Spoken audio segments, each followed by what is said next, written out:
नमस्कार दोस्तों, study with देव चरण में आपका स्वागत है। दोस्तों, हमने पिछली वीडियो में एक क्वेश्चन किया था कि 1857 की क्रांति की शुरुआत की नियत तारीख क्या रखी गई थी दोस्तों। तो उसका सही जवाब है 31 मई 1857 ईस्वी को क्रांति की शुरुआत की गई थी। इसी दिन इस क्रांति की शुरुआत होगी, लेकिन नियत समय से पहले युद्ध शुरू हो गया था, जिससे असफलता के कारण बने थे।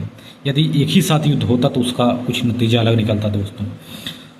इसके बाद हम भारत में सामाजिक एवं धार्मिक सुधार शुरू किए हैं दोस्तों। इसमें आज हम आपको राम कृष्ण मिशन के बारे में आपको बताएंगे, जो स्वामी विवेकानंद से संबंधित है। जैसे स्वामी विवेकानंद का जन्म, जीवन संबंधित इनका जन्म कोलकाता में 12 जनवरी 1863 को हुआ था। इनके पिता का नाम विश्वनाथ दत्त था और माता का नाम भुवनेश्वरी देवी था। इनके बचपन का नाम नरेंद्रनाथ दत्ता था। इनकी शिक्षा प्रेसिडेंसी कॉलेज में बीती। यह एक अंग्रेजी शिक्षा संबंधित थी, इंग्लिश मीडियम थी, तथा इनकी मृत्यु 39 वर्ष की अवस्था में 4 जुलाई 1902 ईस्वी को कोलकाता में हुई थी दोस्तों। और इनके गुरु रामकृष्ण परमहंस हैं। इनके गुरु के बारे में थोड़ा चर्चा करते हैं दोस्तों। स्वामी विवेकानंद के गुरु हैं रामकृष्ण परमहंस। इन्होंने कहा कि ईश्वर में आस्था है, ऐसा इन्होंने माना कि ईश्वर में आस्था है, तथा काली माता के पुजारी हैं। ये हिंदू धर्म, इस्लाम धर्म, ईसाई धर्म आदि के ज्ञाता हैं। इनको आध्यात्मिक गुरु भी कहा गया। ये स्वामी विवेकानंद के आध्यात्मिक गुरु हैं। 1880-81 ईस्वी में स्वामी विवेकानंद से इनकी मुलाकात होती है, जिससे वेद वेदांत आदि का आध्यात्मिक ज्ञान इन्हीं से ही प्राप्त होता है।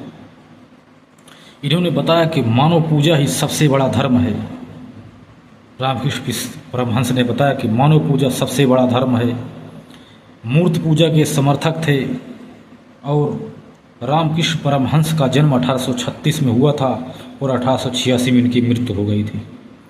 जब 1886 में इनकी मृत्यु हो गई दोस्तों, तो 1886 ईस्वी में रामकृष्ण मठ की स्थापना स्वामी विवेकानंद के द्वारा किया गया था।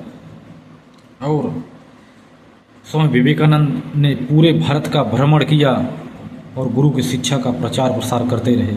यह सबसे पहले 1893 ईस्वी में राजस्थान के खेतड़ी के राजा राजकुंवर अजीत सिंह के सहयोग से पूरे राजस्थान में इसका प्रचार प्रसार किया था।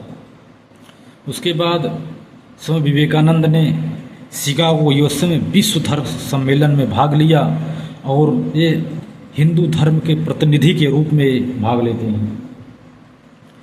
और राजा कुंवर अजीत सिंह की सलाह पर ही इनका नाम विवेकानंद रखा गया था। और 1193 ईस्वी में जो सम्मेलन है, इस सम्मेलन में इन्होंने योजना पूर्ण भाषण दिया था, जिससे विश्व विख्यात हो गए। इन्हीं के भाषण से जो प्रसिद्धि मिली, इससे द न्यूयॉर्क हेराल्ड ने कहा कि स्वामी विवेकानंद को ये सबसे लोकप्रिय व्यक्ति हैं। इस समय के सबसे लोकप्रिय व्यक्ति इनको माना गया। लगभग दोस्तों 3 वर्ष तक ये यूएसए में रहे।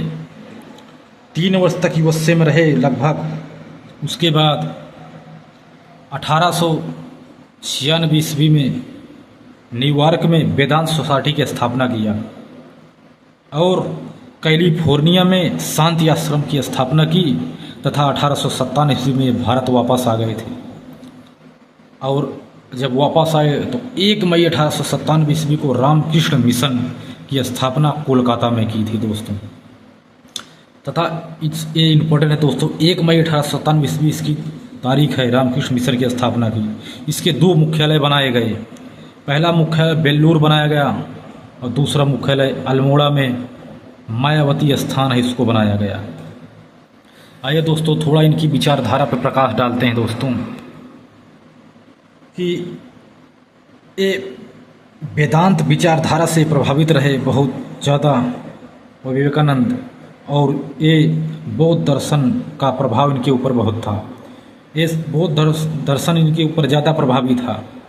इन्होंने कहा ईश्वर में आस्था इनकी भी रही और मूर्ति पूजा, आडंबर, कर्मकांड, बुराइयों आदि का ये विरोध किए।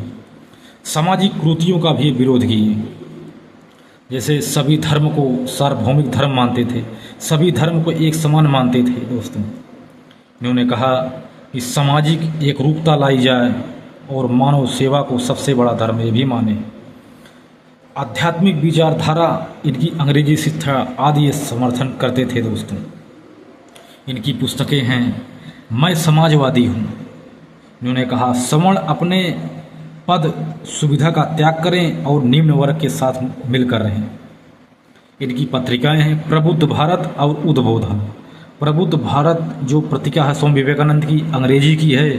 उद्बोधन बांग्ला भाषा की है। दोस्तों, इस प्रकार हमने देखा रामकृष्ण मिशन के बारे में। दोस्तों, तो और मिलते एक और बेहतरीन क्लास में, तब तक के लिए धन्यवाद।